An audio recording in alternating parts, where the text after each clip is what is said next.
자, 제가 저 혼자 읽겠습니다. 여러분들이 들으시기 바랍니다. 베드로전서 4장 12절 말씀부터 봅니다. 사랑하는 자들아, 너희를 연단하려고는 불시험을 이상한 일 당하는 것 같이 이상히 여기지 말고 오히려 너희가 그리스도의 고난에 참여하는 것으로 즐거워하라. 이는 그의 영광을 나타내실 때에 너희로 즐거워하고 기뻐하게 하려 함이라. 너희가 그리스도의 이름으로 치욕을 당하면 복 있는 자로다. 영광의 영 곧 하나님의 영이 너희 위에 계심이라. 너희 중에 누구든지 살인이나 도둑질이나 악행이나 남의 일을 간섭하는 자로 고난을 받지 말려니와 만일 그리스도인으로 고난을 받으면 부끄러워하지 말고 도리어 그 이름으로 하나님께 영광을 돌리라. 하나님의 집에서 심판을 시작할 때가 되었나니 만일 우리에게 먼저 하면 하나님의 복음을 순종하지 아니하는 자들의 그 마지막은 어떠하며 또 의인이 겨우 구원을 받으면 경건하지 아니한 자와 죄인은 어디서 서리요? 어디에 서리요? 그러므로 하나님의 뜻대로 고난을 받는 자들은 또한 선을 행하는 가운데에 그 영혼을 미쁘신 창조주께 의탁할지어다. 아멘. 의자를 이쪽으로 이렇게 저를 보고 이렇게 앉아주시기 바랍니다. 오늘 그리스도인의 고난이라는 제목으로 말씀을 드립니다. 우리가 이 땅에 태어나서 살면서 많은 그런 어려움을 당하고 또 삶 가운데 고난이 있을 수가 있습니다. 특별히 우리 믿는 그리스도인들에게 이 고난은 어떤 의미가 있는 것인가, 이런 차원에서 제가 여러분들이 오늘 성경적 차원에서 답을 드리려고 합니다.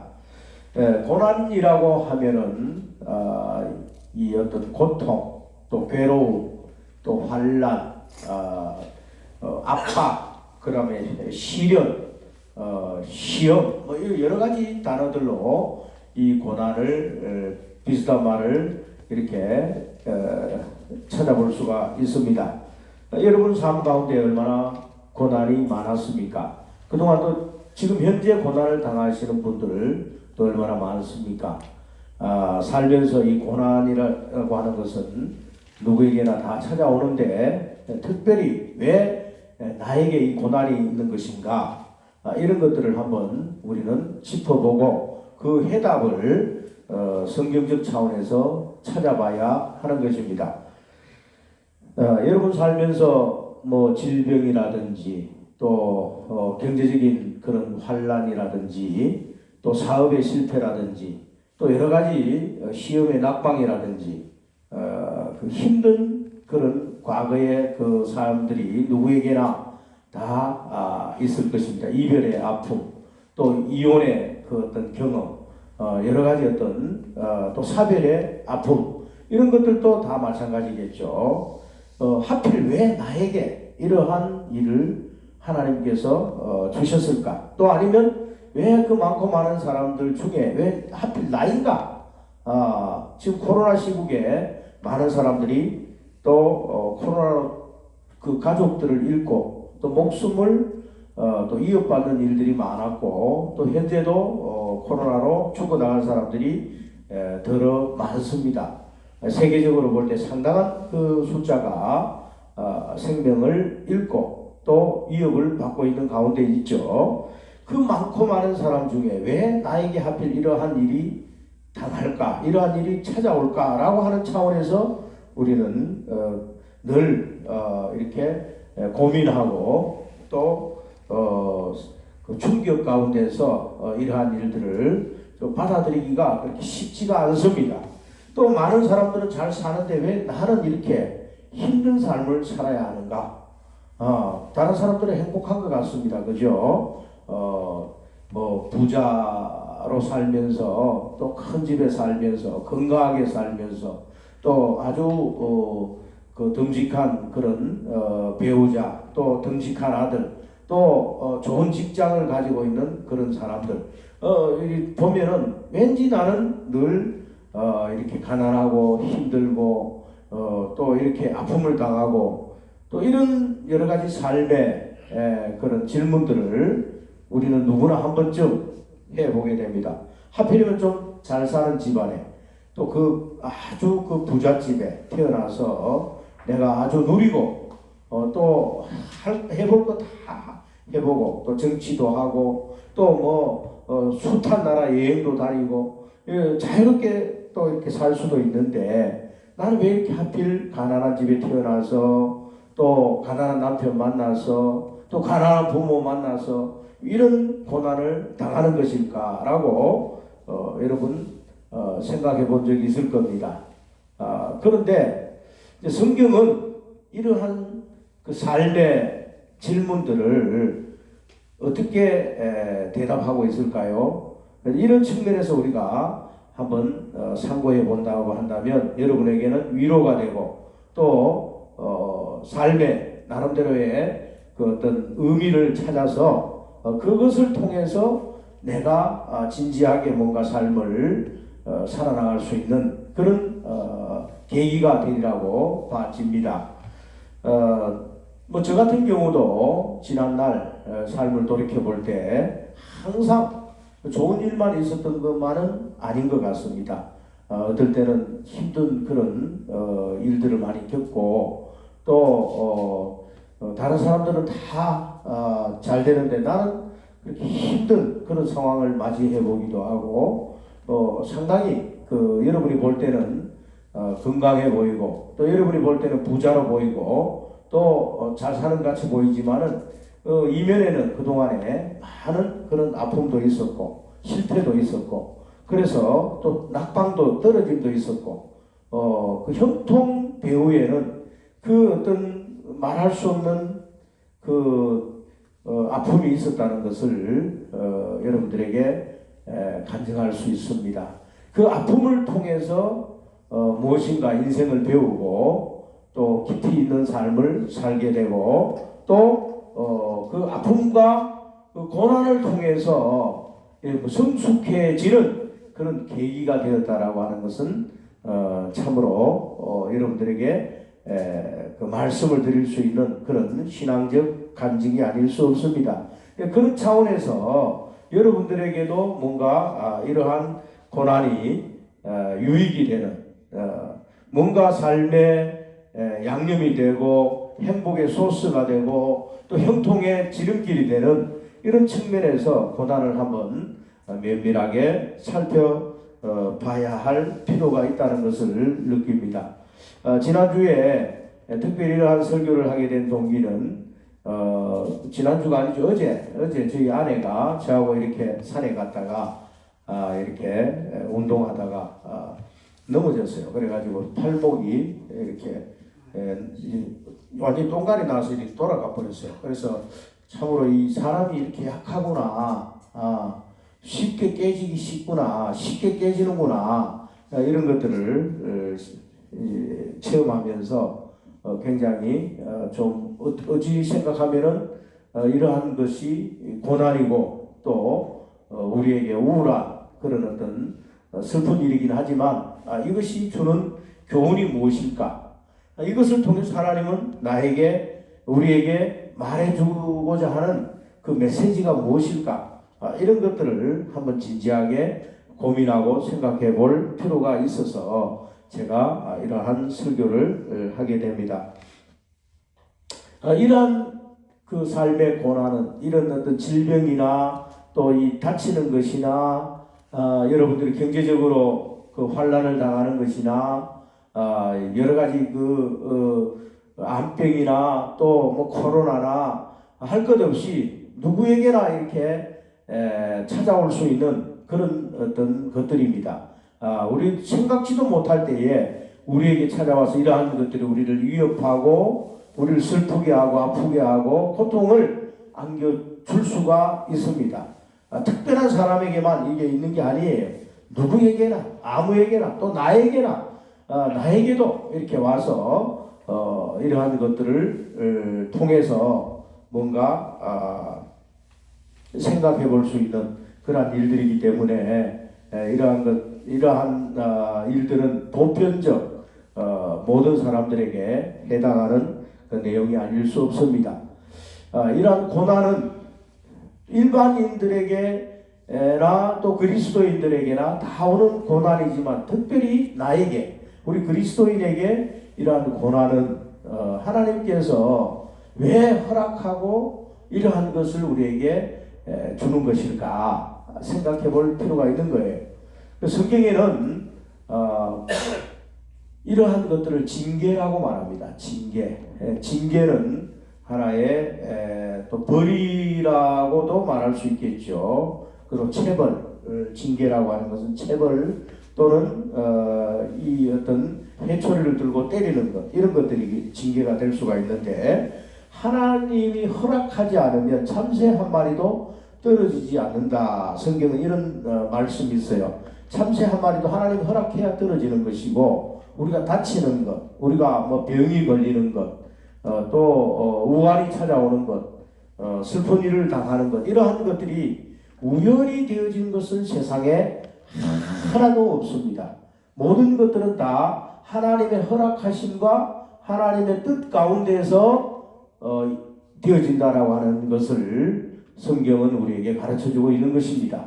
그런 차원에서 본다라면 우리에게 닥치는 이 고난과 환난, 이 여러 가지 고통, 이 가난, 또 실패, 질병, 이런 것들은 우리 스스로 이렇게 막으면 좋은데 안 되는 게 있어요. 열심히 뭔가 살아보려고 했지만 하나님이 도와주지 않고, 또 뭔가 이 고난을 당하게 되면 그냥 한 방에 훅 가는 게 인생일 수가 있습니다. 또 나도 모르게 잘해보려고 했는데 뭔가 또 잘 안 되는 경우도 들어 있을 수도 있습니다. 이러한 것들을 통해서 우리는 한번 깊이 있게 질문을 하게 되죠. 왜 이러한 일을 당하는 거죠? 하나님, 왜 나에게 이런 걸 주시는 것이죠? 이렇게 우리는 인생에 있어서 공고한 질문을 하게 됩니다. 성경에서는 징계가 없는 자는 사생하다, 이렇게 히브리서에서 말씀을 합니다. 징계가 없는 자는 사생하다. 즉 다시 말해서 하나님하고 관계가 없다라고 하는 겁니다. 하나님이 아버지라고 한다면 반드시 우리를 징계한다라고 하는 겁니다. 그래서 징계는 하나님의 사랑의 한 방편이기도 합니다. 그래서 이 징계를 왜 하나님이 우리에게 하시느냐? 그것은 첫 번째, 우리를 거룩하게 하려고 하십니다 라고 하는 겁니다. 거룩하게 하심. 따라해 보시죠. 거룩하게 하심. 네, 거룩하게 하려고 하는 하나님의 의지가 달려있다라고 하는 겁니다. 거기에 담겨 있습니다. 우리 그럼 거룩하지 내가 않다라고 하는 겁니까? 하나님? 거룩하지 않기 때문에 나에게 그런 것입니까? 이렇게 또 질문할 수가 있겠죠. 우리 인간은요, 예수님 말고 하나님 말고 다 거룩하지 않습니다. 우리는 다 마귀의 자녀들이었고 죄에 속한 사람들이었고 세속적인 사람이었고 세상에 떠내려가고 있는 그런 아주 죄인 중에 괴수 같은 자들이 바로 우리였습니다. 우리가 죄의 자리에 있었는데 하나님 불러주셔서 우리를 거룩하게 하고 깨끗하게 하고 성결케 하고 정결하게 해서 우리의 상태가 의롭게 된 상태, 영화롭게 된 상태, 죄가 없는 상태까지 이르도록 하나님은 우리를 이렇게 씻기시고 거룩하게 하시고 정결하게 하는 그런 어떤 작업이 필요하는데, 그것 중에 하나가 징계라고 하는 겁니다. 징계. 이 징계는 우리를 아주 경건에 이르게 하고 또 우리 삶의 그 자세를 가다듬게 하는 하나의 촉진제가 되는 것이죠. 내가 경건해질 수 있는, 거룩해질 수 있는 하나님의 그 속성으로 닮아가는 그런 어떤 요소들이 내 안에 새겨지기 위해서는 징계라고 하는, 고난이라고 하는, 이 아픔이라고 하는 이러한 요소가 반드시 필요하다는 겁니다. 그래서 우리는 징계를 당할 때에 낙심하지 말고 하나님이 나를 사랑하는구나, 이런 걸 통해서 내가 더욱더 겸손해지고 더 낮아지고 더 깨끗해지고 하나님의 속성인 그 거룩한 속성으로 닮아가도록 만들어져 가도록 빚어져 가도록 하나님이 나에게 요청하시는 거구나. 그래서 우리가 고난을 당하면 낙심하거나 낙담하거나 또 좌절하거나 우리가 세상에 그냥 포기하고 세상으로 가서 술이나 퍼마시고 그렇게 살 것이 아니고요. 우리는 이러한 고난을 당하면 하나님 앞에 엎드려야 됩니다. 기도해야 됩니다. 하나님 아버지, 나를 정결하게 해주십시오. 하나님 아버지, 내가 그동안 좀 교만했는데 겸손하게 해주십시오. 하나님 아버지, 그동안에 내가 기도하지 않았는데 기도하게 해주십시오. 그래서 더욱더 하나님 앞에 경건하고 거룩한 모습으로 하나님께 기도하고 또 이렇게 성숙한 그런 믿음 가운데 들어오기 위한 하나님의 요청이라는 사실을 우리는 깨달아야 합니다. 이것은 굉장한 사랑입니다. 육체는 좀 아프지요. 질병이 이렇게 찾아오니까 또 이렇게 내가 고통을 당하니까 또 환경이 굉장히 어려움을 당하니까 내게는 아픔입니다. 슬픔입니다. 고통입니다. 괴로움입니다. 억압입니다. 압박입니다. 그러나 이걸 통해서 더욱더 성숙한 인간으로 자라가는 겁니다. 우리의 인격이 자라고 신앙이 성숙해지고 사람의 어떤 그 주변 사람들을 한번 생각해보는 그런 배려심이 생겨지고요. 또 교만했던 마음이 더 겸손해지고 자만하고 오만하고 이러한 마음들이 더 이렇게 낮아지고 그래서 온유 겸손한 사람으로 만들어진다라고 하는 겁니다. 이러한 고난이 없다면 우리는 아주 이렇게 그 망아지처럼 이렇게 훈련되지 못한 그런 말처럼 우리는 천방지축이라 그럽니까? 이런 아주 뭔가 겸손하지 못한 온전하지 못한 이런 상태에서 살아갈 수밖에 없는 새 속에 젖어서 살 수밖에 없는 나의 성품이 이런 고난을 통해서 성숙한 그리스도인으로서 살아갈 수 있도록 하나님께서 나를 이렇게 제어하시고 간섭하시고 나를 이렇게 다듬어 가신다라고 하는 차원에서는 이러한 고난이 우리 성도들에게는 유익이다. 성경은 이렇게 말합니다. 그래서 구약 성경의 시편에 보면은 고난은 성도들에게 유익이다 이렇게 말하고 있습니다. 유익이라는 겁니다. 고난을 당하고 나면 굉장히 사람이 이제 성장하고 변화되고 성숙한 사람으로 발전해가는, 그래서 뭔가 하나님의 의가 내 안에서 확장돼가는, 그래서 내 안에는 그리스도의 성품으로 만들어져가는 이러한 그런 성품적 변화, 이걸 갖다 그 신학에서는 성화라고 말합니다. 성화. 예수 그리스도를 닮아가 거룩하게 된, 성숙하게 변화되어 그리스도인의 장성한 분량의 이름 예수 그리스도를 닮아가는 형상으로, 하나님의 형상으로 빚어지는 이러한 성품적 변화, 이것이 육체의 고난을 통해서 이루어진다고 하는 겁니다. 그래서 또한 우리가 잘못을 하면, 죄를 범하면 심판이 하나님의 집에서부터 이제 있는데, 하나님의 집이라고 하는 것은 교회를 말합니다. 교회 성도들에게 하나님은 제재하시고 징계하시고, 하나님은 이렇게 어떤 면에서는 우리 고난을 통해서 우리가 이제 변화되도록 만들어 가십니다. 그래서 교회 생활은 어떤 면에서 보면 달콤한 것도 있지만 또 쓴맛이 있다는 사실을 여러분 알아야 됩니다. 내가 하나님을 믿었는데 교회를 나가서 하나님께 예배도 드리고 찬송도 하고 기도도 하고 또 신앙생활을 하는데 왜 하나님 나에게 하필 이런 어려움을 주십니까? 내가 왜 이러한 고난을 당해야 됩니까? 내가 아픔을 왜 당해야 됩니까? 내가 왜 사기를 당하고 왜 다른 사람들에게 돈을 떼이고 또 내가 왜 넘어졌는데 이 손 팔목이 부러지고 또 뛰어내리는데 발목이 부러지고 왜 그렇습니까? 하나님이 지켜주셨으면 이러한 일들이 일어나지 않았을까 싶지 않습니까? 하나님 나를 좀 지켜주시지 왜 안 지켜주셨나요? 이렇게 우리는 하나님에게 항변할 수 있습니다. 그러나 하나님은 우리를 지켜주실 수 있죠. 하나님은 못하실 것이 없는, 불가능을 가능케 하고요. 하나님은 없는 것이 없고 못하시는 것이 없는 이런 분인데,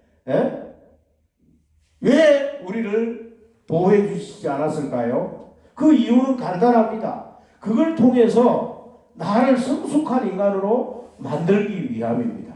그래서 우리의 신앙이 성숙해지고 인격이 성숙해지고 우리의 삶이 더욱더 진지해지고 하나님을 향해서 더욱더 뜨거워지고 내가 더욱더 겸손해지고 더욱더 뭔가 깊이 있는 삶을 살도록 만들기 위함이라는 것을 우리는 반드시 기억을 해야 하는 것입니다.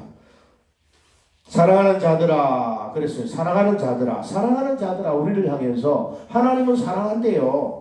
우리를 사랑하는, 여러분 세상에서 가장 아름다운 말, 듣기 좋은 말, 사랑합니다. 사랑합니다. 이런 말 아니에요? 사랑합니다. 나는 당신을 사랑합니다. 나에게 누군가 사랑을 고백했을 때 우리는 기분이 좋아요. 왜?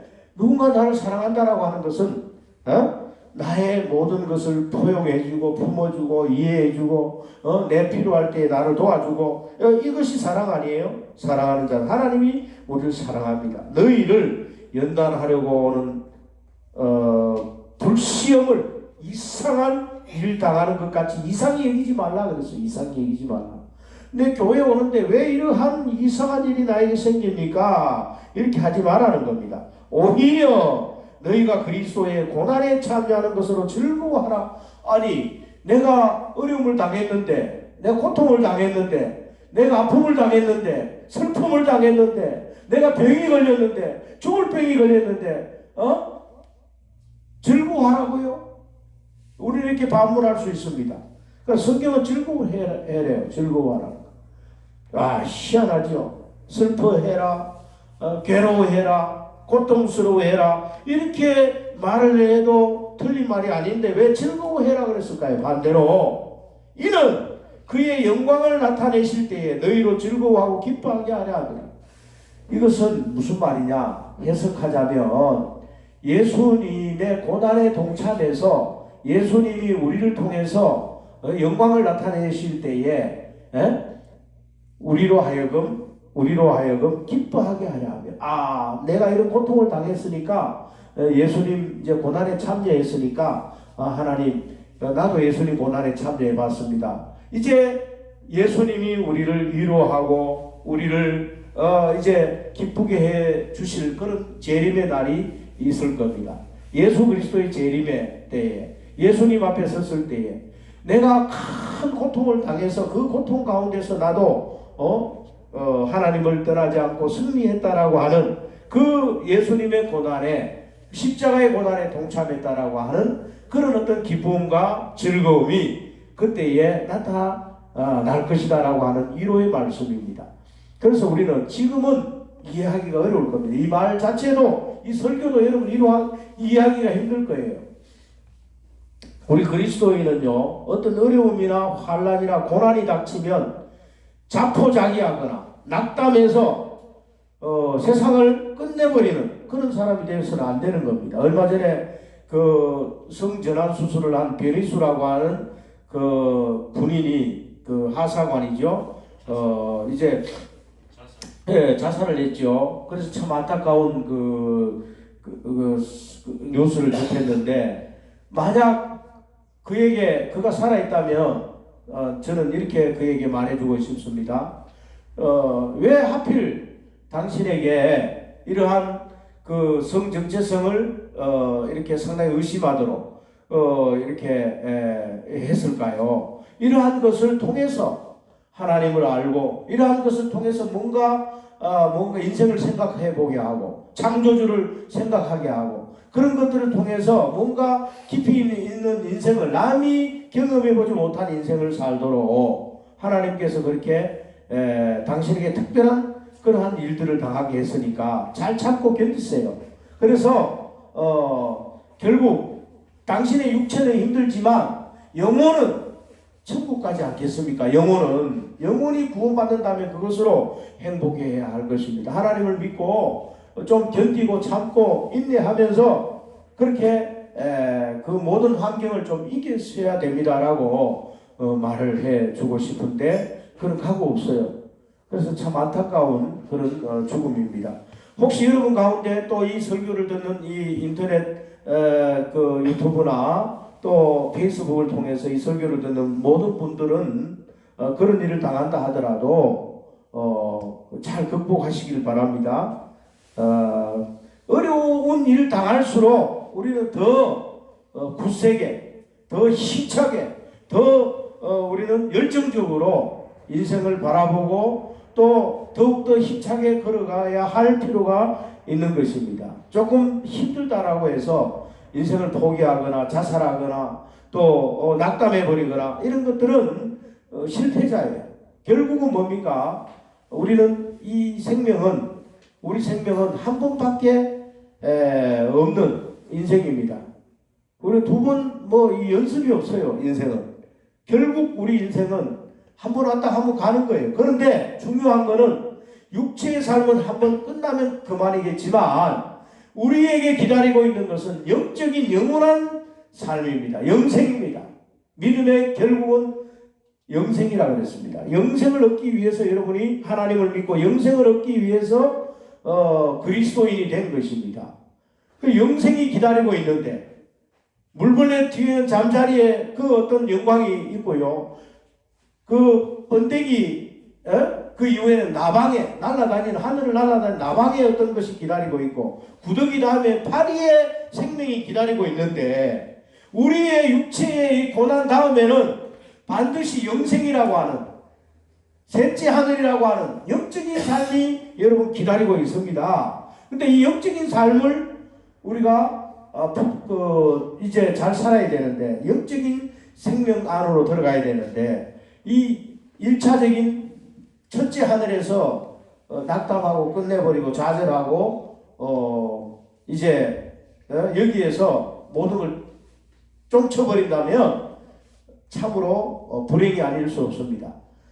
사랑하는 성도 여러분, 우리는 하나님의 심판, 하나님의 징계, 하나님이 주시는 고난, 여러분이 이러한 것을 당하거든 낙심하지 마십시오.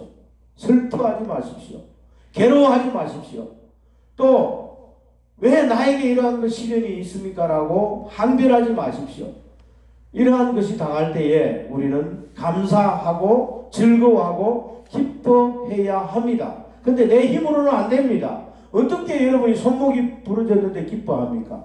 어떻게 슬퍼하지 않겠습니까? 이빨이 하나 갑자기 돌이 날아와서 나 이빨 하나 깨져버렸는데 어떻게 여러분 슬퍼하고 기뻐할 수 있습니까? 또 갑자기 여러분 길 가다가요 또 돌이 날아와가지고 눈을 때려가지고 내 아는 분은 눈이 실명이 돼버렸어요. 그래서 이거 눈이 가족이 갖고 있는데 돌이 날아와가지고 눈을 때려버린 거야. 여러분 그래가 눈 하나가요 이게 안 보여요. 예. 얼마나 여러분 슬프겠습니까? 얼마나 아프겠습니까? 눈이 실명이 되어버렸는데 그래가지고 이 다른 눈을 끼워 넣어가지고 한 눈 아예 안 보여요. 예. 우리 집안에 그런 사람이 있어요. 그런데 얼마나 슬프겠냐고요. 여러분 한번 입장 바꿔놓아 보십시오. 하나님을 얼마나 원망하시겠습니까? 여러분 그렇지 않겠어요? 어떤 사람은 하나님을 살아 계시지 않다라고 하나님은 없다라고 막 울면서 하나님 저주하고 떠날 거예요.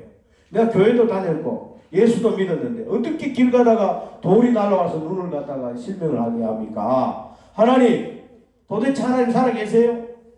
하나님을 향해서 막 원망할 거예요. 예.